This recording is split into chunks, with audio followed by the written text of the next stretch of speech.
Този ден, велик и свят, възкръсна българския дух отново и като чист, кристален свят, но звъдна българското слово.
Така изпълни мажоретния състав на втория клас, класен ръководител госпожа Добрина Вълкова.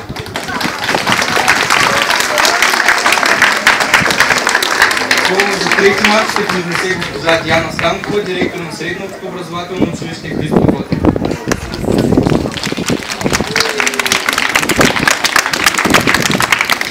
Нашия летопис има страници, които винаги ще изпълват сърцата ни с гордост. Нашата славна история има много примери на духовно величие и патриотична саможертва. Споменът за тези велики моменти ни дава самочувствие и осмисля през вековете нашата национална идентичност. Той поддържа нашия дух и ни дава сили да преодоляваме възникващите по пътя трудности. Да ги преодоляваме единствено с мисълта и грижата за доброто на днешна и бъдеща майка България. Този празник ни е скъп не само защото е един от първите празници, които новоосвободената българска държава въвежда в своя календар, а защото е символ на възстановяването на българската държавност след почти половин вековно прекъсване.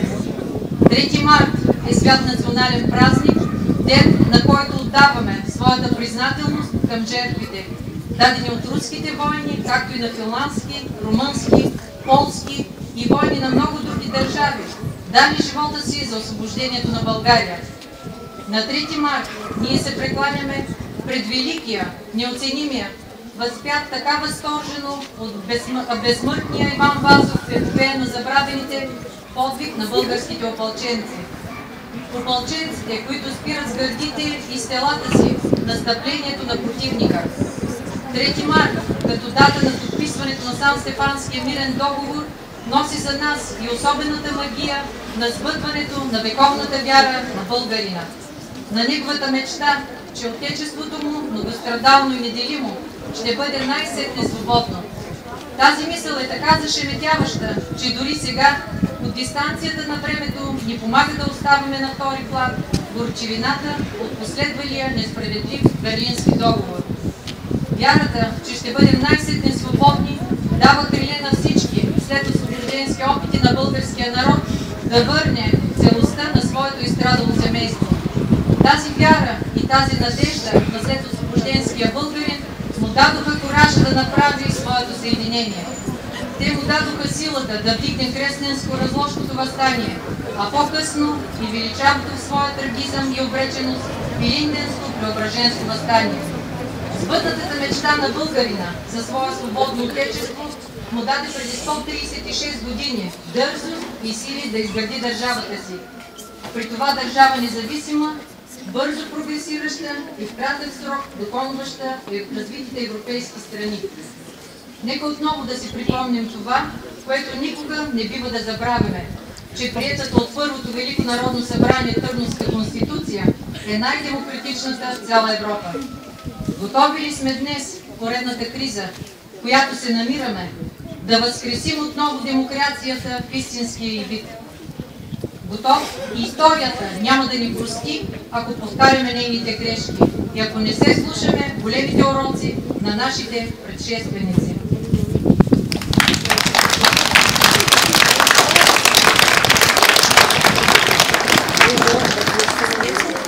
Трети март. Нека на този ден си спомним за всички, които са загинали за свободата на България. Нека се гордеем, че сме потомци на онези, които за България бе всичко. Нека пазим заветите на тези, които умряха за България. За легендарния отряд от 200 души на Христо Ботев знае всеки българин. За Таню Войвода и джетата му 28 души знаят само някои от столиците. А тя е преминала на 17 май 1876 година едновременно с Ботевата чета и има значение и съдба сходни с нейните. Четата на Таню Войвода е организирана по план и идея с нейните. С цел да се облекат нови въстаннически сили към западна и източна Стара планина, турските сили да се разделят. За изходен пункт на четата бил избран гората Отеница срещу Тутъркан, а за войвода бил поканен избягалите от Диарбекир сливенски революционер Таню Стоянов. Знаменосец на четата бил Велко Тишев от село Радево, Новозагорско. Секретар, който носил готови писма до комитетите в Разградско, бил Петър Русков от Сливен. Водачи през горите били Стефан Заралията от село Бурково и Йовчо Дяпенчев от село Голям Извор, Разградско, а оръжейник на четата бил Цанко Петров, пекчията от Котел.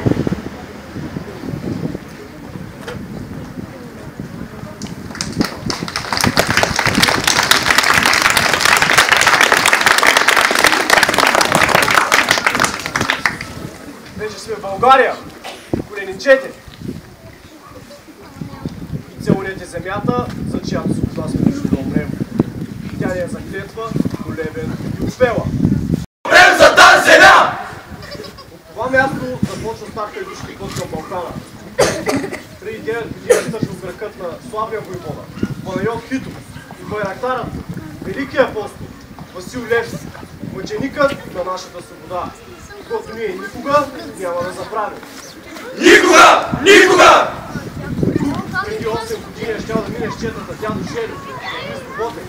Затова е написал стиховете си, а утре, като премина през стиха Бяла Дунава. Сега вече Ботев е слял с голямата щета на българска земя и е тръгнал към западна Стара планина. Да вървим ние към източна Стара планина и вдигна на въстание всички български села в Разградско и Ескичмай. Да вървим да помогнем на Ботев и на отечеството си. Да вървим! Идете високо знаме. Обърнете се на изток и изречете клетвата. Заклевам се, че ще се бия до последна капка кръв за свободата на милото си отечество. България! Заклевам се, че ще се бия до последна капка кръв за свободата на милото си отечество. България! Заклех се! Заклех се! Заклех се!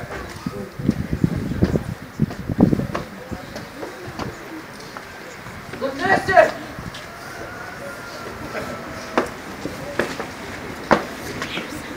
Заклех се!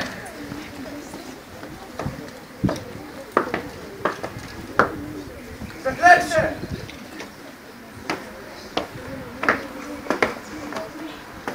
Заклех се!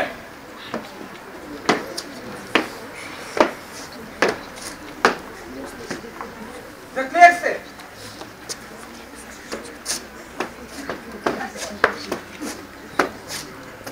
Заклех се!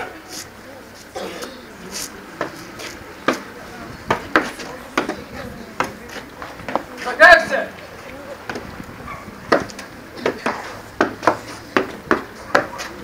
Заклех се!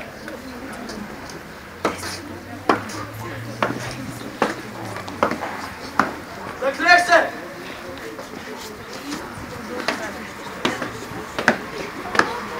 Заклех се!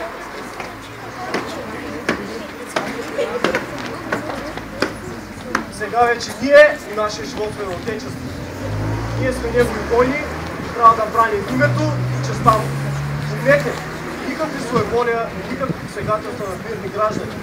Дошли сме народ да освобождаваме, а не да убиваме и грабим мирни хора.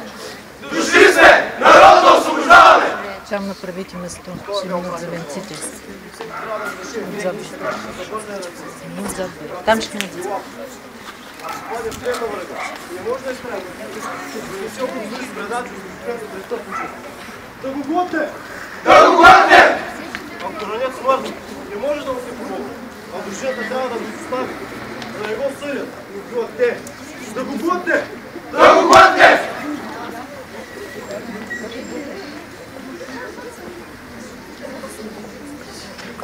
Някой реши да се отдели на своя глава. Извърши престъпление срещу другарите си. Да не го съдят и убиват те. Да го глотне! Да го глътнем! Тръгнали сме за свободата на народа си. Това да залагаме. Трябва да бъдем дисциплинирани. Ние сме първите войни на новата българска държава. Пръв пример трябва да бъдем за всички, които ще трябва след нас.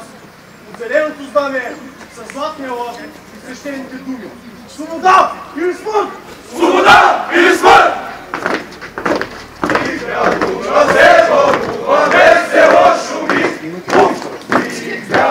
Чакайте, бедеца.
Яко беше готов. Игри, са как да криси.